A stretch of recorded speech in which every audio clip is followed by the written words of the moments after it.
مولانا شوکت احمد شاہ شہید اتحاد ملت جو ہیں، جو جمعیت اہل حدیث کے صدر رہ چکے ہیں، وہ میرے والد صاحب تھے۔ ہم آج یہاں کوئی پروٹیسٹ کرنے نہیں آئے ہیں کہ ہمارے والد صاحب کے قاتلین کو آپ نے کیوں نہیں پھانسی پہ چڑھایا،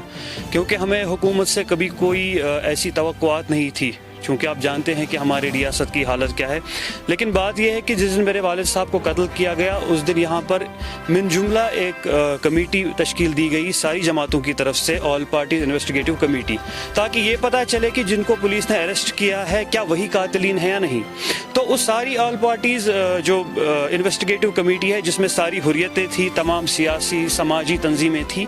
انہوں نے من جملہ یہ بتایا، انہوں نے ایک رپورٹ پیش کی کہ جن کو پولیس نے اریسٹ کیا بالکل وہی قاتلوں میں شامل ہیں۔ آج کورٹ نے ان کو رہا کر دیا ہے، ہمیں اخباروں کے ذریعے سے ہی پتہ چلا کہ کورٹ نے ان کو باعزت بری کیا ہے، اور یہ نہایت ہی افسوس کی بات ہے، اور ہم اس ڈیسیجن کو بالکل ریجیکٹ کرتے ہیں کہ ہم اس ڈیسیجن کو ایکسیپٹ نہیں کرتے کہ وہ قاتلین نہیں ہے، کیونکہ سماج نے آلریڈی انہیں قاتل قرار دیا ہے۔ اب ہم آپ کو یہ آگاہی کرانا چاہتے ہیں کہ یہ قاتلین اب کھلے گھوم رہے ہیں۔ دیکھیں، میں آپ کو یہ کہہ دوں کہ یہاں پر کشمیر میں ایک بہت ہی عجیب سا منظر بن چکا تھا کہ نامعلوم بندوق بردار ہمارے یہاں پہ جو قوم کے رہنما ہوتے ہیں، جو قوم کو ایک پازیٹیو ڈائریکشن میں لینا چاہتے ہیں، جیسے میرے والد صاحب نے کیا تھا، ان کو قتل کر کے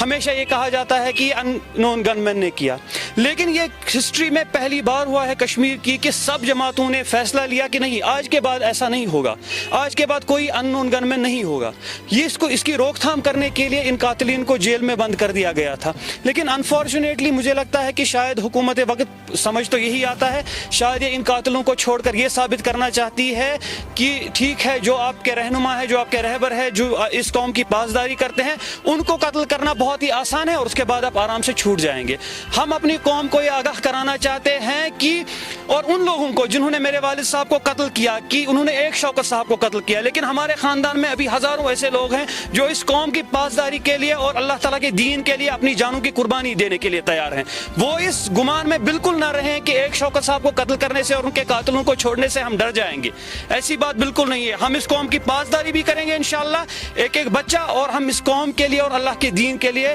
قتل ہونے کے لیے بھی تیار ہیں۔ اور میں آپ کو ایک بات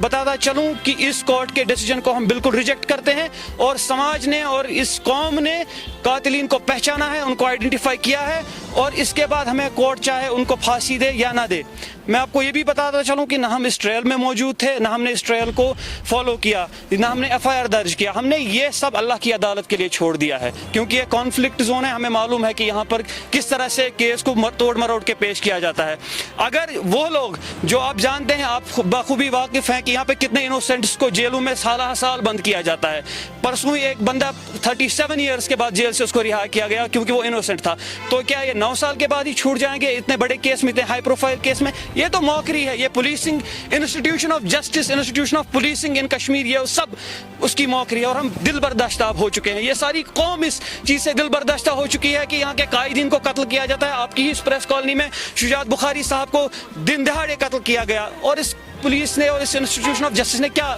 ان کا فیصلہ سنایا؟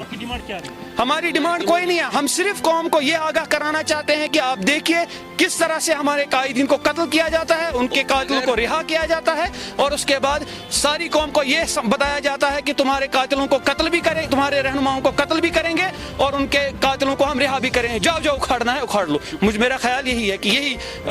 یہ کہنا چاہتے ہیں۔